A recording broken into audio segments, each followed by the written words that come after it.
Hai Infobankers, balik lagi bersama gue Ataya. Gue Ama. Nah, hari ini kita mau ngebahas yang lagi rame banget di sosmed akhir-akhir ini. Tau gak sih, Mak? Tahu-tahu Yang kayaknya. waktu itu di Instagram, aku pernah lihat ada kisah yang sangat mengharukan dan juga menginspirasi kita semua nih sebagai pelajar. Jadi ada pelajar dari Medan yang dengan keterbatasannya tapi tetap berhasil masuk Universitas Indonesia dan jurusan teknik UI lagi. Nah, meski dia keterima di UI, tapi dia ada memiliki keterbatasan akan biaya perkuliahan di UI. Tapi untungnya ada lembaga yang memberikannya beasiswa sehingga ia bisa berlanjut kuliah di UI. Gimana ya kabarnya sekarang? Nah, ini dia. Kita udah mengundang nih Imam di sini untuk hadir. Hai, Halo Imam, Imam, apa kabar? nih? Alhamdulillah sehat.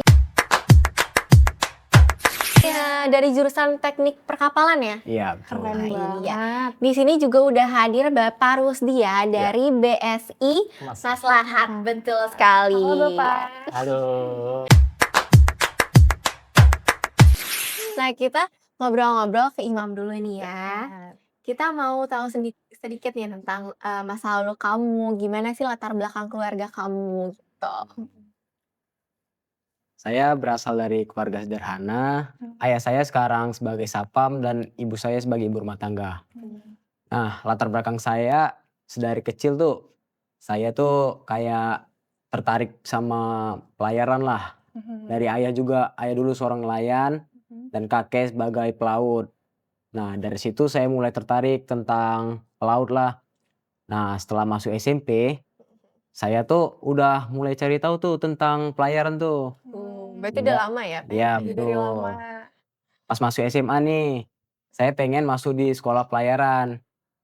Nah, dari situ ketika saya masuk, saya melihat biayanya tuh. Biayanya kan mahal. Wah, Iya. kata orang tua saya, ya udah SMA negeri aja. Ya udah, saya turutilah kata orang tua. Nah, Akhirnya kamu di mana SMA-nya? di SMA Negeri 19 Medan. Dan Imam ini berhasil masuk jalur SNBP ya? Iya, betul Keren SNBP. banget. Kamu ada nyantumin sertifikat gitu nggak sih? SNBP tuh, ini tuh buat informasi kalian.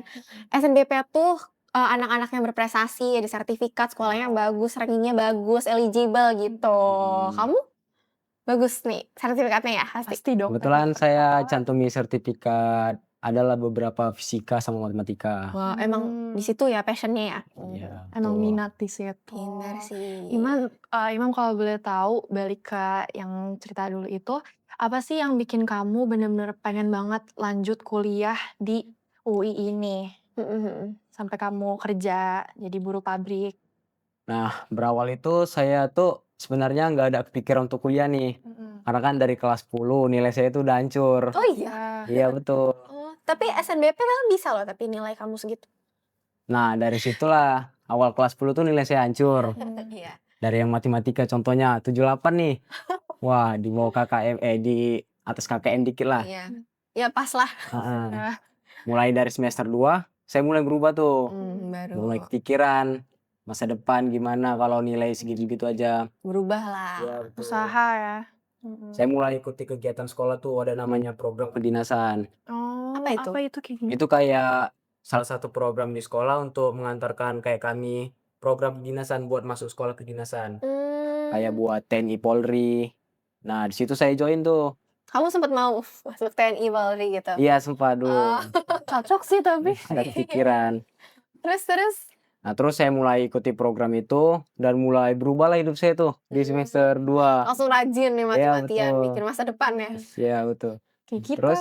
Iya, kalau 10 masih main-main. Kelas 11 pasti udah mulai, aduh Kepikiran nih, serius. gimana ya? Terus? Nah, mulai dari situ saya tuh mulai fokus cari kayak ajak temen yang pengen belajar bareng gitulah. Nah, saya nemu satu temen. Dia tuh yang ngajari saya terus ngasih tutor lah. Misalnya saya nggak bisa. Siapa itu? Cewek apa cowok? Cowok. Baru Kirain. Iya. Iya. Terus? Saya bilang teman dekat lah. Kami kebetulan sekelas lah, kelas 11. Nah, di situ saya mulai belajar sama dia. Kayak di kelas tuh pengen mendominasi lah kami berdua gitu buat belajar bareng. keren. Cuman pas misalnya kamu pernah nggak dibolehin sama orang tua gitu nggak untuk ngelanjutin kuliah?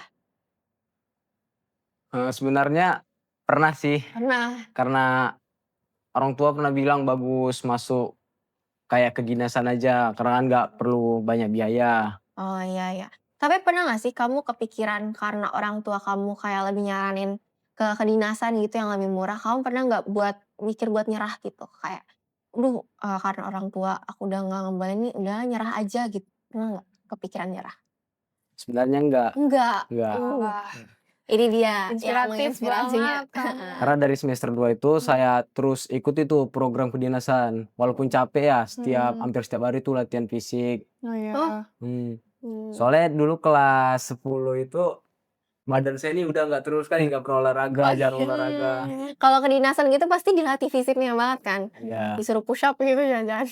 Ada benefitnya lah untuk Iya. karena bantuan. orang tua saya mutusin misalnya kamu nggak usah kuliah aja, terus sekolah kayak TNI Polri kedinasan. Nah dari kelas 11 itu saya mulai fokus tuh belajar tentang TPA lah, soal-soal kedinasan sambil latihan fisik juga. Boleh ceritain sedikit nggak nih sehari-hari kamu dulu tuh kayak gimana? Terus juga momen paling berat tuh gimana gitu? Momen sehari-hari waktu awal perubahan nih, awal perubahan saya. Boleh. Itu mulai cari tahu apa masalah dari saya, kenapa jadi malas kayak gini, yang awalnya nggak pernah malas di SMP, sehingga jadi malas kelas 10 gitu. Mhm. Nah ternyata tuh yang pertama malas tuh karena pergaulan lah. Misalnya diajak teman selalu mau aja diajak teman, Masih main-main ya? masih main-main. Terus? Terus di situ mulailah atur jadwal belajar buat ngerubah nilai-nilai itu semua. Dan ngikuti kayak organisasi gitu sih, ekstrakurikuler, saya ikuti silat, biar ada Aktif ya, cari kegiatan sertifikat ya. juga ya kamu ya? Kebetulan pernah ikut tanding. Wow. Iya, Keren, terus? Terus sebenarnya pengen ikut organisasi sekolah. Terus karena udah kebentrokan kali tuh sama kegiatan-kegiatan kayak sekolah kedinasan, program sekolah kedinasan sama silat. Dah 2 itu aja sih yang saya ikuti. Nah kalau momen paling beratnya itu waktu kelas 11 tuh, antara bentrok dengan program sekolah kedinasan sama ekstrakurikuler saya. Nah di situ saya sempat disuruh pilih tuh antara satu, kan wajib satu ekskul aja, nggak boleh 2. Nah jadi saya memutuskan untuk ikut dua-duanya walaupun bentrok tuh. Nah, Terus gimana cara kamu bagi waktunya? bagi waktunya tuh misalnya sekolah kedinasannya ini dari jam pulang sekolah jam 2 sampai jam 4. Nah jam 4 itu saya langsung ganti baju tuh buat latihan. Kewalahan dong? Atau Ya, kamu semangat karena itu kamu mau pilih dua-duanya? ya semangat Semangat aja pasti sih. ya. Karena kan buat diri juga. Ya. Oh, aku mau tanya deh, waktu kamu keterima di UI, kamu tuh rasanya gimana? Seneng atau kamu malah kepikiran soal biayanya? Sebenarnya tuh awalnya nggak pengen pening mikirin biayanya. Karena pas keterima itu saya langsung telepon orang tua dan saya tanyakan, "Mak, emang sekolah kan?" Dia bilang. Terus katanya, "Iya." Tapi saya ngeliat tuh pas video call kan di sekolah tuh pengumumannya. Video call, ngeliat wajahnya itu udah kayak beda, mikirin biaya langsung. Oh Oh iya, iya. Dia paham sih. sampai rumah tuh orang tua langsung nanyain gitu biayanya gimana. Sempat pengen kayak stres gitu lah. Ya pasti mixed feelings ya, kamu mau bahagia tapi di satu sisi orang tua kamu ini. Orang tua juga pernah nyaranin nggak usah diambil aja, biar aja walaupun kena denda sama sekolah kan. Iya Oh karena iya, SNBP, SNBP. bisa ke blacklist kalau nggak salah. SNBP tuh nggak bisa ditolak guys, kalau misalnya ditolak nanti sekolahnya bakal kena blacklist ya kan. Ya betul. Terus pas kamu tahu orang tua kamu nggak, kayak lebih baik kamu nggak ngelanjut, kamu sedih dong berarti? Ya sedih, tapi saya kasih orang tua buat ngelurusin kalau di UI itu pasti banyak beasiswa. Benar-benar. Saya daftar tuh keep kuliah awalnya. Ya ada orang tua tenang lah, karena kan bakalan keterima tuh pikiran orang tua. Iya. Terakhir pas pengumuman keep nggak ada, kalau dibilang kayak nggak dikasih rezeki gitulah sama Tuhan. Oh iya. Nggak diterima keep tuh. Ya udah orang tua langsung sedih tuh. Tapi UKT-nya 2 juta saya bilang. Masih mau lah orang tua buat ngebiayain kalau 2 juta. Tapi pas udah keep gitu, orang tua langsung milih-milih lah tuh buat uang saya di sana berapa. Terus pernah kepikiran juga, orang tua bilang kan buat di sana makan 800.000. Nah saya iyakan karena kan saya pede buat saya yakini orang tua saya kalau saya bakal dapat beasiswa di sana, nggak bakal ngerepotin orang tua lagi. Nah dari KIP yang nggak lolos itu mulailah saya cari beasiswa nih. Contohnya adalah dari pemerintah kayak DPR gitu di sana ngasih beasiswa gitu. Saya daftar, terus saya daftar juga BSI. Waktu itu kan sekalian juga Tanuto Foundation juga saya daftar. Alhamdulillah keterima lah BSI belum keterima. Tapi yang dari pemerintah juga udah mau keterima juga, tinggal survei aja. Oh gitu. Terus gimana akhirnya kamu memutuskan buat kerja nih? Buat kerja. Itu pas tamat sekolah, saya langsung cari lah. Kan teman-teman ada juga yang nggak sekolah tuh, teman-teman waktu saya di tempat tinggal saya yang dulu, saya tanya-tanya, kau kerja di mana? Terus dia bilang saya kerja di pabrik, adalah salah satu pabrik PT Multitama lah namanya, pabrik sabun. Jadi itu mengelola sabun. Nah saya kerja di situ pas tamat sekolah tuh. Oh berarti bukan setelah kamu dapat SNBP nih kamu memutuskan untuk kerja itu bukan ya? Berarti setelah sekolah? Enggak, setelah SNBP. Oh setelah SNBP. Setelah SNBP saya mulai kerja tuh. Iya. Karena kepikiran juga kan buat juga. Bantu orang tua lah bantu ya. orang tua. Iya, Beli bagus. baju, beli tas, terus mikirin buat ongkos juga. Nah dari kerja itulah saya kumpuli buat ongkos. Oh, Gitu. akhirnya apply dan alhamdulillah keterima di BSI ya. Terima di BSI. Sekarang kita mau nanya-nanya nih ke Pak Rusdi ya. Boleh dijelaskan sedikit nih tentang program beasiswa BSI ini tuh apa? Dan apa bentuknya yang diberikan ke Imam sendiri itu gimana? Oke, jadi BSI Scholarship itu adalah salah satu program dari BSI Maslahat. Jadi BSI Maslahat ini adalah salah satu mitra strategisnya dari Bank Syariah Indonesia. Kenapa? Karena Bank Syariah Indonesia itu adalah salah satu bank yang membayar zakat dari keuntungan bank. Jadi keuntungan bank itu 2,5% itu dibayarkan zakatnya. Nah, salah satu program dari BSI Maslahat untuk dari program zakatnya BSI itu adalah dalam bentuk pilar pendidikan. Kenapa kita yakin dari program pendidikan? Karena dari hasil survei ataupun dari beberapa hasil riset membuktikan bahwa orang dengan pendidikan tinggi itu bisa merubah nasibnya, gitu ya. Dan di program kita, karena ini program zakat, tujuan kami itu adalah dari imam-imam yang lain ya, seperti orang-orang yang penerima zakat itu kan sudah ditentukan ya, mereka asnafnya itu ya.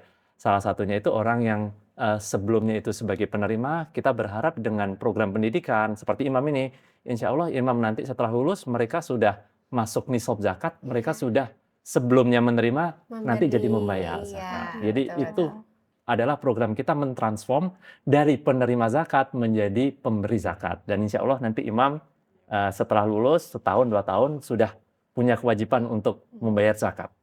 Gitu. Oke Pak, aku ada pertanyaan juga sekalian info untuk teman-teman yang mau apply beasiswa. Di BSI itu ada persyaratan penilaiannya nggak sih Pak agar bisa keterima? Oke, jadi gini, kami itu di BSI Maslahat ya, kami itu mengelola BSI Scholarship itu kita punya 3 program beasiswa, gitu ya. Yang pertama itu adalah BSI Scholarship unggulan, seperti Imam nih. Jadi BSI Scholarship unggulan itu adalah full cover dari mulai masuk sampai dengan lulus, yang sesuai prediksi kita lulusnya nggak boleh lebih dari 4 tahun ya Mam, lulusnya harus 4 tahun gitu ya. Itu kita biayai semuanya dari mulai pendidikannya, UKT-nya sampai dengan living cost-nya gitu. Itu semuanya kita biayai dan selama kurang lebih 4 tahun. Tapi 4 tahun itu juga harus komit ya, ada nilai batas minimal angkanya, nilainya dan lain sebagainya. Ada persyaratan nilainya harus berapa? Ada. Berapa tuh? IPK-nya minimal harus 3 gitu ya. Minimal Jadi 3. IPK-nya itu minimal harus 3 gitu ya. Kenapa? Karena ini adalah kami melihatnya yang beasiswa scholarship unggulan ini adalah program unggulan. Dan ini salah satu tambahan syaratnya mereka harus dari keluarga prasejahtera. Ya, ya, setuju, setuju. dari keluarga prasejahtera, tapi yang prestasinya seperti Imam nih, gitu ya, mereka-mereka. Dan kami sekarang itu ada sekitar 400 anak seperti Imam, yang Wow. kualifikasi profilnya itu sekeren Imam semua. Itu diterima semua 400 anak. 400 itu diterima. Jadi kami setiap tahun itu membuka kurang lebih sekitar 300-an peserta yang seperti Imam ini, gitu ya. Nah, di sisi lain kami juga punya BSI Scholarship yang lain. Kalau yang seperti Imam ini, jadi BSI Scholarship dibandingkan yang lain, kami itu selain memberikan biaya UKT atau biaya pembayaran SPP-nya itu ya, kami juga ada pembinaan, ya. Jadi seperti Imam ini tidak hanya dia kuliah, kami itu mewajibkan seluruh awardee BSI Scholarship itu harus mengikuti pembinaan. Bahkan kalau kehadiran pembinaannya itu kurang dari 85%, itu kami stop beasiswanya. Pembinaan ini tuh seperti apa? Jadi pembinaan itu adalah mulai pembinaan karakter, mulai dari leadership, bagaimana mereka bersikap dan lain sebagainya. Bagus Kenapa? ya, iya. Kenapa itu penting? Karena di dunia pekerjaan dan lain sebagainya, nilai itu bukan Iya, satu-satunya. benar. Ya, Soft skill, soft iya, skill-nya betul, itu juga harus sangat penting sekali, gitu ya. Iya, bagus ya. Iya. Programnya benar-benar mendalam gitu loh, Nah, nggak cuman selain program BSI Scholarship unggulan, kami punya namanya BSI Scholarship Inspirasi. BSI Scholarship Inspirasi itu setahun itu kami menerima kurang lebih di sekitar 1.600 mahasiswa banyak. dari Wow. 175 kampus tersebar di seluruh Indonesia. Wow. Ya, Itu 1.600 tuh keterima semua. terima semua. Dan kita biayai kalau yang khusus BSI Scholarship Inspirasi itu dari semester 3, bukan semester 1. Ya, semester 3 sampai dengan semester 8. Itu juga khusus prasejahtera. Itu khusus prasejahtera, karena itu adalah dari dana zakat. Tapi bedanya kalau yang inspirasi tadi, itu adalah kita memberikan biaya UKT dan biaya pembinaan. Gitu ya. Nah, satu lagi kita punya BSI Scholarship Talenta. Nah, BSI Scholarship Talenta ini khusus 1 tahun terakhir. Jadi mahasiswa semester 7. Mahasiswa semester 7 dan semester 8, ini tujuannya buat apa? Untuk mempersiapkan mereka ke dunia profesional. Berarti ada pelatihan juga ya? Ada pelatihannya Iya, banyak banget. Wow. Apa aja tuh, Kak? Jadi pelatihannya itu mulai dari soft skill, pelatihan leadership, pelatihan teamwork, kita punya mentor-mentor, mereka itu semuanya punya mentor. Dan mentornya itu adalah dari para profesional. Jadi mereka udah tahu nanti kalau mereka itu bekerja, mereka itu nanti menjadi profesional, mereka sudah ada Harus yang pasti ditanya Udah ada siapa, basic-nya ya. gitu ya. Betul, Gitu. betul, Dipersiapkan betul, banget. Nah, selain itu kita juga punya BSI Scholarship Pelajar. Untuk kita fokuskan sekarang itu untuk pelajar kelas 12. Oh. Dari siapa? Dari keluarga prasejahtera yang mereka punya cita-cita, mereka mau merubah nasib.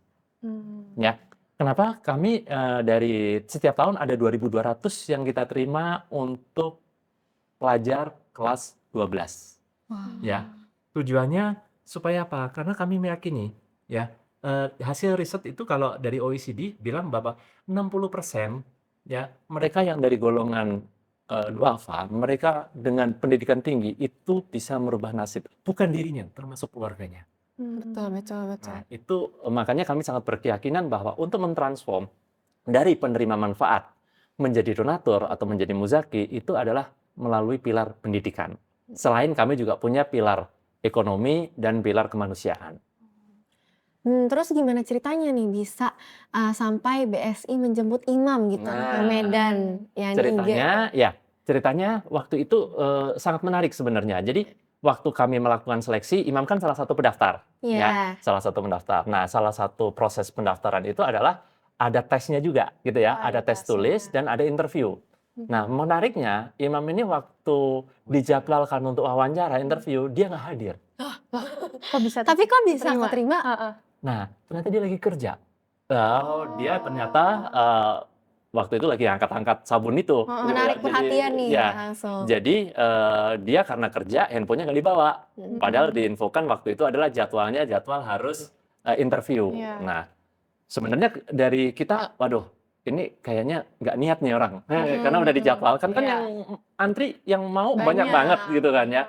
Wah, ini kayaknya nggak berminat nih gitu kan. Tapi ternyata dia bilang, Pak, maaf saya sedang bekerja. Kenapa? Karena saya harus menyiapkan gini nih. Kita baca tulisan WA-nya itu, wah ini orang kayaknya bagus banget nih gitu ya.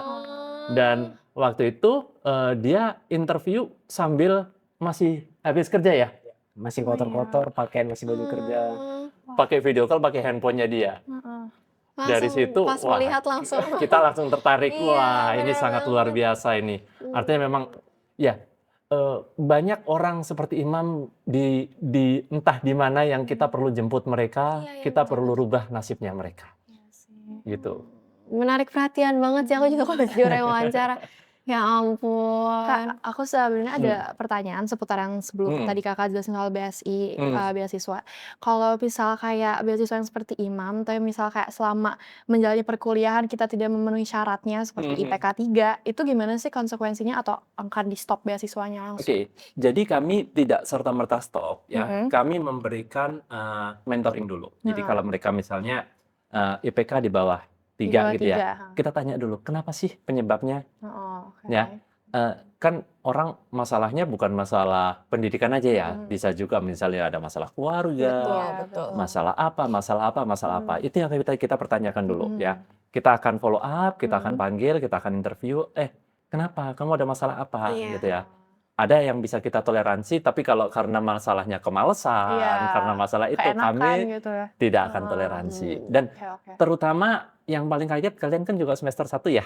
Iya. Nah, biasanya terutama kampus-kampus tertentu ya, itu banyak sekali yang salah satu PTN itu ada yang hampir mahasiswa semester 1-nya itu IPK-nya 1, atau 2. Ada sih. Ada. Tahu kan ya? Ada. Ada. Teman kita juga ada. Ya. Kita melihat. Nah, itu kita selalu nanya, kenapa? Dan kita biasanya menyadari, oh, kalau dari kampus ini memang nilainya cukup struggling. Tapi biasanya mereka nanti akan rebound itu Ya. di semester 2 dan 3. Iya, 2 dan betul. 3, iya. Ketika mereka sudah Beradaptasi. sudah beradaptasi. Semester 1 mungkin masih wajar sih ya. Ya, makanya kita juga akan lihat Iya. penyebabnya apa. Makanya yang beasiswa inspirasi itu kami ngambilnya dari semester 3. Oh. Ya, semester 3. Kalau yang seperti Imam, kami dari semester 1. Makanya Imam nggak boleh di bawah 3, Imam. Semangat ini. Kemarin IPK aman? Aman. Gimana teknik perkapalan? Gitu. Seru. Seru. Nah, Imam kalau boleh tahu nih, setelah dapat BSI Scholarship, ada yang paling berubah nggak setelah kamu masuk UI? Misalnya kayak pergaulan kamu, atau kayak kamu mengikuti perkuliahannya gimana? Kalau dari perubahan itu, yang pertama itu kayak lebih mandiri aja. Mandiri. Apa-apa semua biaya sendiri. Iya, Nggak ada karena minta kamu udah orang tinggal tua sendiri lagi, kan? iya. Iya, betul. Beda dari uang itu saya manfaatilah buat bayar uang asrama, bayar makan dan sebagainya gitu. Alhamdulillah. Terus kalau pergaulan ya kan saya sebagai award BSI juga dibiayai oleh BSI. Pastinya tentu kayak pilih-pilih lah mau makan apa, mau nongkrong di mana, terus bisa ngatur Menjaga ya. manage uang kita Iya. gimana Betul, betul. gitu. Makan di asrama UI. Iya, murah-murah. Kantinnya enak katanya. Iya, murah-murah tau, enak. Imam udah pernah ke kantin fakultas mana aja? Kepo. Visi pernah FIB, Takor, FIB. Takor, udah Ediva, Takor pasti udah ya. Kantek, enak gak kantek? Antek enak. Enak ya? Enak. Kamu ada culture shock gak? Kan pergaulan di teknik kan kita sering denger ya. Iya. Jujur malah tuh bener-bener di kantek tuh kayak tempat duduknya udah dipisah-pisah. Iya. Gitu. Malah jangan-jangan ada yang bully nih. Ada nggak? Iya. Nggak ada Kalau culture shock temannya. itu dari teman-teman lah. Kan di UI ini pintar-pintar. Beda lah sama kayak di kabupaten waktu saya Ditambahnya dulu. gaul-gaul. Lah, kamu kan juga pinter. Beda aja gitu pemikirannya. UI kan Jadi, gaul-gaul. Gaul, iya. gaul. Terus gimana? Terus kalau misalnya di UI ini kayak banyak orang yang royal-royal lah. Iya. Jadi kayak sedikit minder gitu buat berteman sama orang-orang kayak gitu. Tapi kalau saya sendiri, kalau cuma sebagai teman, sebatas teman aja saya berani untuk ngedekatin, Iya. buat berteman. Benar Berarti ya sih. menjaga pergaulan juga lah ya, alhamdulillah ya. Terus ada lagi nggak yang kamu kejar gitu? Setelah masuk UI ini, kamu mau ngapain lagi setelah ini? Target lulus mungkin? Cita-cita kamu? Cita saya yang pernah saya bilang sama orang tua, pengen S2 dan beasiswa. Amin. Mau S2 apa kamu? Pengen jadi insinyur. Insinyur. Masya Allah. Amin ya, amin. Amin, semangat. Terus target kamu kayak akhir-akhir ini ada nggak? Target saya itu di semester 2 nih pengen balance antara organisasi dengan akademik aja. Terus Ikut proker gitu ya? Organisasi apa? kalau organisasi nanti sebenarnya kami belum bisa ikut karena Mm-mm. belum oprek juga. Saya Oh, pengen ikut Oh. himpunan. Oh di teknik belum bisa ya? himpunan. Ya. Kalau panitia se-UI itu pengen ikut Pernah nggak? saya ikut Apa? Apa tuh? UIW, Oh, Innovation World.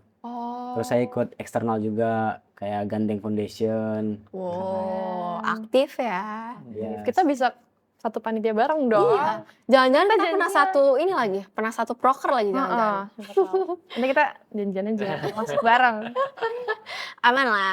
Iya, terus ini bisa di-share nih Pak, gimana caranya buat anak muda nih yang kesulitan biaya namun berprestasi, Ya. kayak bisa masuk PTN gitu.